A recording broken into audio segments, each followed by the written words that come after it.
خاوتي غداتي اهلا وسهلا مرحبا بكم يا جماعة الخير مساء الخير عليكم مازول في اللاون j'espère que vous allez bien j'espère que vous vous portez bien.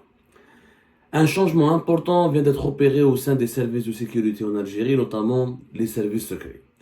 Hier, le 19 septembre 2024, une information avait circulé sur les réseaux sociaux et qui a suscité de nombreuses controverses, de nombreuses interprétations totalement erronées ou exagérées ou excessives et elle a même soulevé plus tard des fake news. Alors, effectivement, un changement important a été décidé à la tête du renseignement, des services du renseignement extérieur algérien. Comme les services secrets algériens sont composés de trois branches, les services, le renseignement intérieur, le renseignement extérieur et le renseignement technique. Le renseignement extérieur, c'est la Direction générale de la documentation de la sécurité extérieure. On l'appelle la DGDSE, mais son nom original, c'est la DDSE, la Direction de la documentation de la sécurité extérieure. Doha, depuis la restructuration du DRS entre 2013 et 2015, on lui a ajouté la Direction générale de la documentation de la sécurité extérieure, alors qu'auparavant, elle était la DDSE, l'une des branches du DRS des années 90. Le général-major Mehmet Jebbar, qui dirigeait la DDSE de septembre 2023 ou de septembre 2022 jusqu'à aujourd'hui, jusqu'à septembre 2024, et pendant ces 2 dernières années, a été effectivement remplacé dans ses fonctions. Je dis bien remplacé dans ses fonctions. Mehmet Jebbar, très âgé, malade, effectivement, fait beaucoup parler de lui sur les réseaux sociaux. Et ce remplacement a reçu, on va dire, des interprétations. Certains disent que non, Mehmet Jebbar a été sanctionné. Et pourquoi ce changement au lendemain? Parce que Abdelmadjid Tebboune a été réélu le 17 septembre 2024. Déjà 2 jours plus tard, parce que le changement réellement, il s'est opéré entre le 18 et le 19 septembre 2024. Sauf que c'est un changement qui était déjà prévu. Je vais vous expliquer très tranquillement. Le remplaçant, Mehmet Jebbar, juste je confirme, Mehmet Jebbar a été bien nommé à la tête de la DDSE en 2022, en septembre 2022. Je m'en rappelle, chez Jemaat al-Khair. Voilà. C'était en septembre 2022, etc. Comme je l'ai précisément dit, c'était le début du mois de septembre 2022. Mehmet Jebbar a été remplacé d'abord par, il faut connaître l'identité de son remplaçant, les détails. Le remplaçant de M. Mehmet Jebbar s'appelle Rojdi Fethi Moussaoui, qui était colonel jusqu'au mois de juillet 2024. Le lendemain du 5 juillet 2024, dans le cadre des cérémonies, des promotions et des attributions des nouveaux grades qui se déroulent traditionnellement entre le 3, 4 et 5 juillet en Algérie au sein de l'armée nationale et populaire, au sein de l'institution militaire, le colonel Rojdi Fethi Moussaoui a été promu général. Et son nom, depuis, a été évoqué pour remplacer le général-major Mehmet Jebbar. C'est-à-dire que ce n'est pas une surprise en soi. Je dirais même que son remplacement, cette nouvelle nomination, était prévue préalablement bien avant les élections présidentielles. Pourquoi? Parce que Mehmet Jebbar, d'abord il est âgé, 78 ans, 79 ans. Deuxièmement, il est malade. Troisièmement, il a subi plusieurs opérations, notamment récemment une opération au niveau de son goitre, et qui souffre d'une maladie handicapante qui est un cancer, devait quitter ses fonctions pour d'autres fonctions. En dépit de sa maladie, en dépit de son âge très avancé, Mehmet Jebbar va rester dans les circuits du pouvoir. Attention, ne croyez pas les fake news qui disent que Mehmet Jebbar a été sanctionné, limogé, le régime s'est débarrassé de lui. Non, il est appelé à d'autres fonctions, notamment à une fonction encore plus importante que celle de directeur général d'une direction des services secrets, puisqu'il est cité éventuellement pour devenir plus tard l'un des futurs coordinateurs des services secrets algériens. Vous savez bien que depuis 2019, nous n'avons pas de coordinateur des services secrets. Nous avons, depuis l'emprisonnement et la chute du départ du général-major Bachar Dardag, en avril 2019, les services secrets algériens n'ont pas de patron, n'ont pas de coordinateur. On a fonctionné de 2019 jusqu'à 2024 sans coordinateur. C'est d'ailleurs une période unique dans l'histoire de l'Algérie. Les services secrets algériens ont toujours eu un patron, ou qui dirigeait tout un département, comme c'était l'époque du DRS, à l'époque du général Toufir, ou qui étaient des coordinateurs comme Bachar Tartak, qui assuraient la coordination et donc qui était le référent, le premier référent et le premier responsable hiérarchique des 3 directions des services secrets. Mohamed Jabbar est appelé à d'autres fonctions. Ce n'est pas encore officiel. Je ne vous dis pas qu'il sera lui-même le prochain coordinateur, mais il aura un rôle à jouer dans les jours et les semaines à venir et les mois à venir pour un poste important. Son remplaçant est un gars très intéressant parce que c'est quelqu'un qui a moins de 50 ans. Le général Rochdi Fethi Moussaoui, c'était le patron du bureau de sécurité de l'ambassade d'Algérie à Paris. Ah non, je dis intéressant au niveau du profil. Je suis pas en train de jeter des fleurs. Attention, et effectivement, il faut savoir qu'en Algérie, la majorité des responsables des services secrets ou des directeurs centraux au niveau de l'institution militaire ou les responsables des directions les plus stratégiques et les plus névralgiques de l'institution militaire en Algérie sont malheureusement souvent très âgés, 70 ans, voire plus, ou là 60 ans, etc. Mohamed Jabbar était très âgé. C'est le contraire de M. Rochdi Fethi Moussaoui, qui est âgé de moins de 50 ans, qui a fait à la fin des années 90, une promotion qui a l'Académie militaire de Cherchel, qui a fait partie d'une promotion qu'on appelle les forces spéciales. C'est pas les forces spéciales, les paras, etc. C'est une formation, une formation spéciale, pas les forces spéciales. On appelle ça la formation spéciale, les FS. La formation spéciale, ce sont des militaires qui sont formés pour plus tard être orientés vers le renseignement. Il a fait l'Académie militaire de Cherchel, ensuite il est parti faire l'école des services secrets algériens, il a fait Bni Messous. Rochdi Fethi Moussaoui, ensuite il a fait toute sa carrière à Alger, ensuite il est parti en Allemagne. Il a travaillé dans le bureau de sécurité de l'ambassade d'Algérie en Allemagne entre 2017 et 2021. Et c'est là où sa carrière a totalement explosé, entre guillemets. C'était quelqu'un de méconnu, totalement méconnu. Il faut savoir que Rochdi Fethi Moussaoui, il est le fils d'un personnage important de la diplomatie algérienne. C'est le fils de Boualem Moussaoui. Les Algériens ne connaissent pas son nom, ne connaissent pas beaucoup Boualem Moussaoui. Boualem Moussaoui, il était parmi les premiers ambassadeurs d'Algérie en France juste après l'indépendance.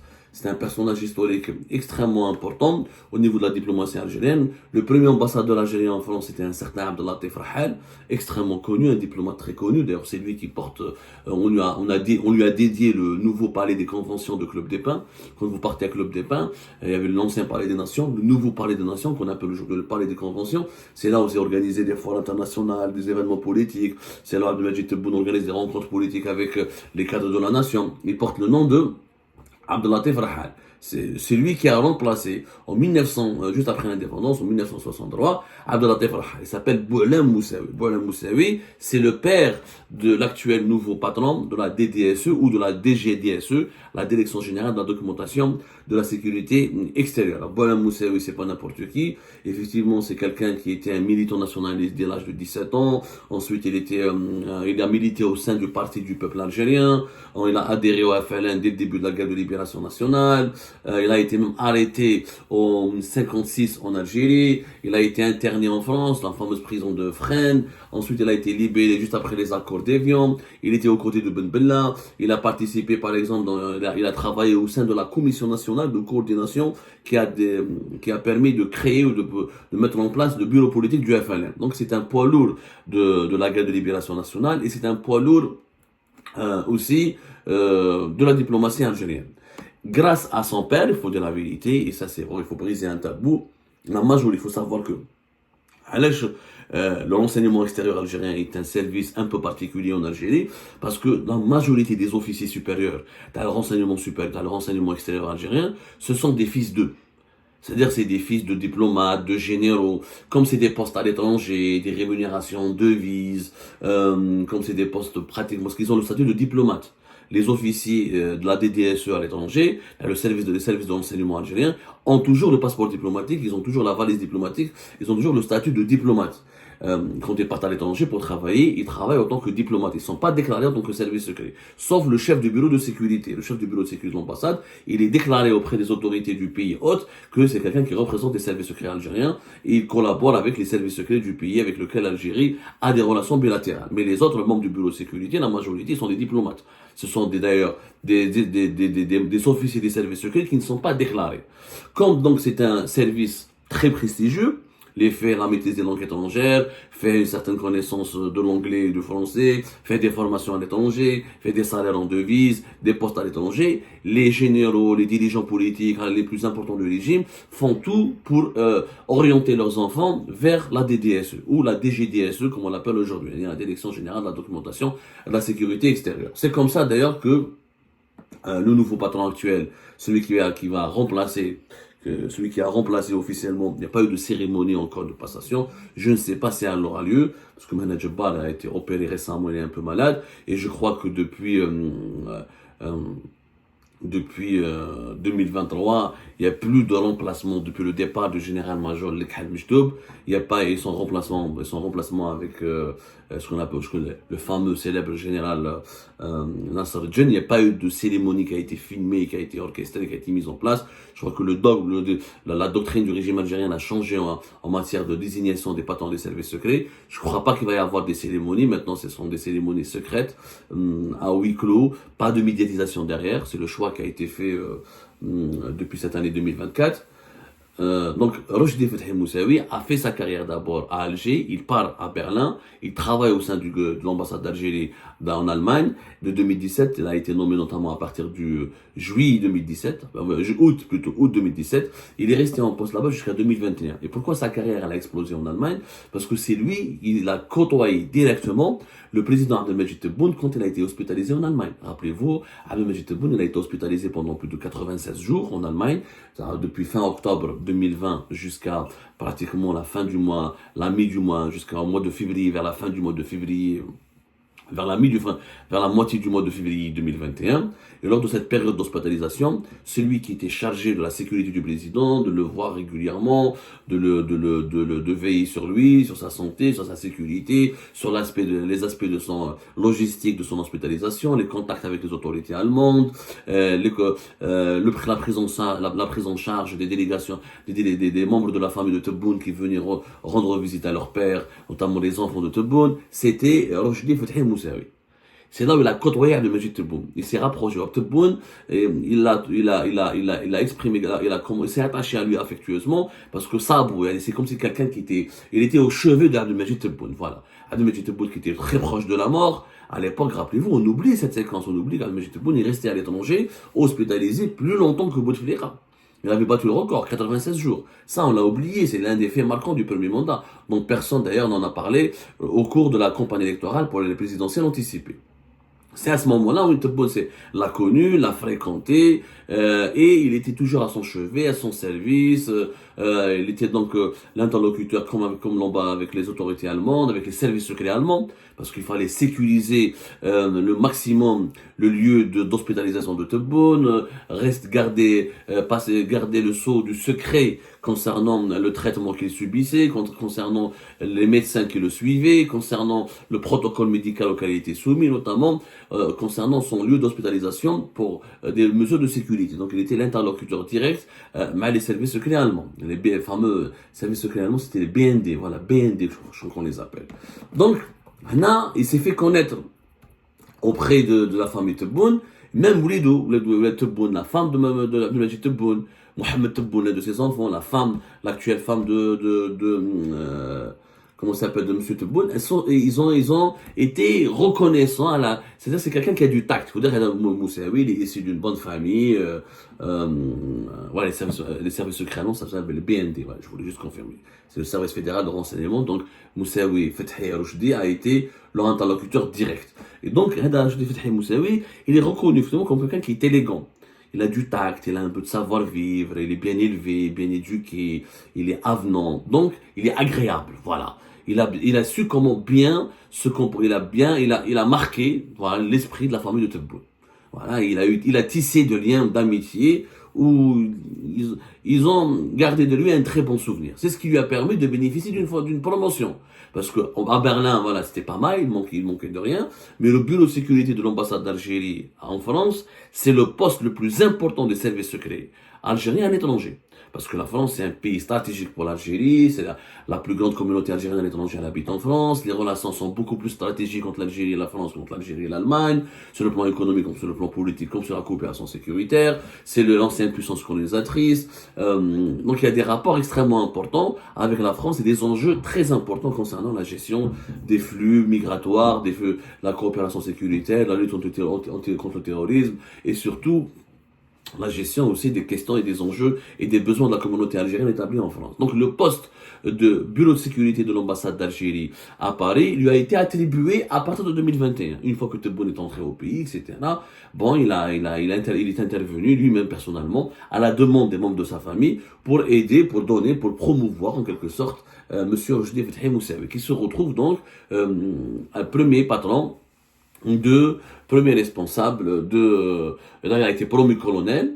En Badika, il a été directement placé à la tête du bureau de sécurité de l'ambassade d'Algérie à Paris. Vous savez, nous avons un réseau de 20 consulats. Dans tous les consulats, il y a un bureau de sécurité des services secrets algériens qui est géré directement par le principal, par la tête, par le fameux bureau de sécurité, la matrice de toute cette organisation sécuritaire des services secrets algériens sur le territoire français, c'est le bureau de sécurité de l'ambassade d'Algérie à Paris.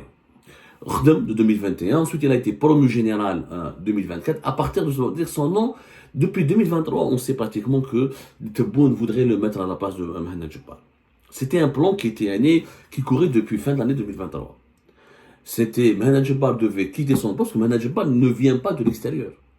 Il faut savoir que Mohamed Jebbar, d'abord, il a pris en septembre 2022 les services de renseignement extérieur à la place de Rajdi, général Rajdi. Rappelez-vous, général Abdelghani Rajdi, parce qu'Abdelghani Rajdi a été sanctionné.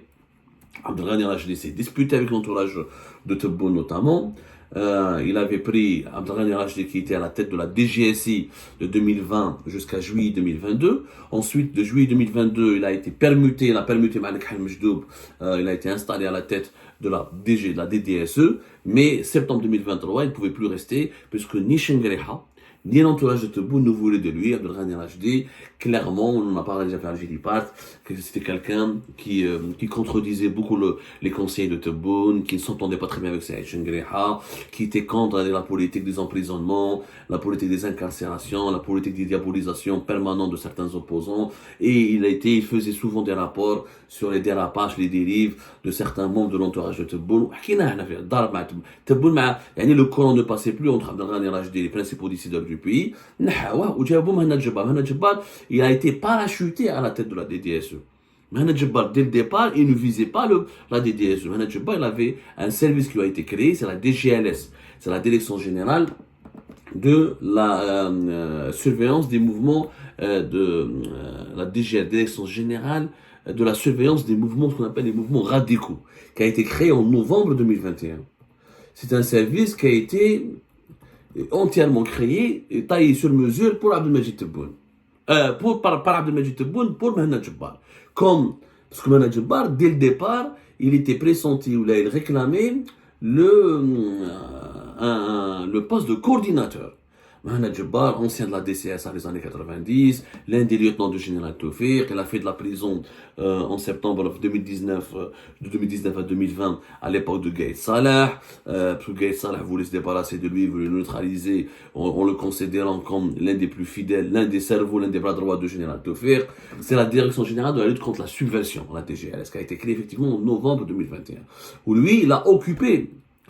Il était à la tête de la DGLS. D'ailleurs, c'est Mohamed Jebbar qui était chargé de gérer les dossiers du mouvement de Rached et le dossier du mouvement le MAC. Et c'est Mohamed Jebbar qui était à l'origine de leur classement comme mouvement terroriste à partir du mois de mai 2021. C'est lui qui a convaincu Tebboune et Chenguereha de classer ces deux mouvements comme terroristes. Donc Mohamed Jebbar est un très pur et dur c'est pas quelqu'un qui fait ou là, qui était appelé à gérer le renseignement extérieur. Il vient de la DCSA. Il a quand même la sécurité militaire. Il a dirigé la sécurité militaire, la direction centrale de la sécurité de l'armée de 1995 à 2013. Ensuite, il a eu un problème en juillet 2020. En juillet 2020, il a été libéré. Il avait été arrêté en septembre 2019. Elle a été arrêtée en octobre, entre octobre et septembre 2019. Voilà. Donc, il a connu une traversée du désert. Il était parmi les personnes qui ont été les plus visées et les plus ciblées. C'était parmi les ennemis de Gaïd Salah. Dans toute sa carrière, le renseignement extérieur, ce n'était pas sa tasse de thé. Il n'était pas fait pour ce profil, manager pas. Et son profil, plutôt, n'était pas fait pour ce poste de patron du renseignement extérieur. D'ailleurs, il y a pas mal de problèmes au sein du renseignement extérieur, parce que Manager il a ramené son équipe. Son équipe, elle vient directement du renseignement militaire. Le renseignement militaire, le renseignement extérieur, c'est deux mondes complètement différents. En tout cas, le renseignement extérieur, c'est souvent des diplomates, c'est des fils de personnalité, c'est des gens qui maîtrisent les langues étrangères. Ils font pas beaucoup de terrain. C'est pas des gens qui font des opérations de lutte contre le terrorisme. Ils sont formés pour devenir espions à l'étranger. Il travaille uniquement sur l'étranger. Manager a toujours travaillé sur les questions nationales. Il était les années 90, il a dirigé le centre principal militaire d'investigation, le fameux CPMI, la décennie noire. Donc, c'est l'infiltration, c'est la lutte contre le terrorisme, c'est des méthodes de guerre contre le terrorisme, même des méthodes de guerre, même psychologiques et informationnelles, de manipulation, mais ça se passe sur le plan interne. Ce qui est sur le plan externe, c'est d'autres compétences, c'est d'autres missions. Mais malgré cela, parce qu'il n'y avait pas comme on pouvait pas nommer, comme il n'y avait pas de consensus au sein du régime algérien sur l'identité ou la nature et la mission et les prérogatives du coordinateur des services secrets, du premier patron des services secrets. Donc ils ont décidé de mettre Manager à la tête de la DDSE en attendant de trouver une solution qui pourrait permettre d'avoir un compromis entre Al-Majid Tebboune, Saïd Chengheliha et l'ensemble des composants du régime algérien afin de confier le poste du patron des services secrets, coordinateur des services secrets, à un individu bien déterminé. Il n'y a pas eu de compromis jusqu'à 2024. Donc, Manager finalement, ils ont attendu la fin des élections présidentielles. Vu qu'il est malade et qu'il est âgé et qu'il n'est pas disponible en ce moment, ils ont décidé d'accélérer son remplacement. Mais encore une fois, retenez que Manager n'est pas encore un homme mort. Il n'est pas un homme mort. C'est quelqu'un qui a beaucoup d'appui au sein de l'état-major de l'armée. C'est quelqu'un qui, même il a beaucoup de détracteurs au sein de la présidence, il a quand même une relation particulière, il a une relation amicale avec Abdelmajid Tebboune. Manager n'a pas de problème avec Tebboune. Manager a des problèmes avec certains conseillers de Tebboune, mais pas avec Tebboune en direct. Il n'est pas un homme comme moi, et son nom est encore cité et évoqué pour occuper un poste plus important dans les jours à venir. Est-ce que c'est coordinateur des services secrets? Certaines sources parlent d'un nouveau poste qui sera recréé, d'un poste de conseiller à la sécurité nationale. On parlera plus de coordinateur, on parlera pas de patron des services secrets. Les discussions sont toujours en cours pour essayer de trouver une nouvelle dénomination, une nouvelle configuration qui permettrait à un seul haut responsable de traiter et de coordonner l'ensemble du service secret. Ils ont peur de revenir vers l'organisation à l'époque de Bouteflika, qui était à l'époque de Bachir Tata, qui était coordinateur. Ils sont pas tous d'accord sur cette configuration. Ils sont en train de penser à une nouvelle configuration au Conseil à la sécurité nationale, au directeur de la sécurité nationale auprès de la présidence, et même le poste de coordinateur est toujours posé sur la table. Rien n'a été encore décidé. Voilà l'histoire exacte et précise du remplacement de Manager. Ce n'est pas une sanction en soi, même si le bilan de Manager n'est pas brillant.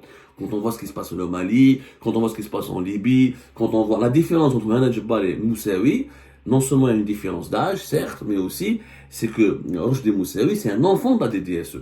Rochdi Fouthi Moussaoui, il est vraiment diplomate de carrière. D'ailleurs, quand il participe à des rencontres internationales, il est même parti à Genève récemment, quand il parle avec les autorités françaises, ou les autorités, il y a des rencontres internationales où il participe en tant que conseiller au ministère des Affaires étrangères. Il se présente pas comme un officier des services secrets algériens, il se présente toujours en tant que diplomate.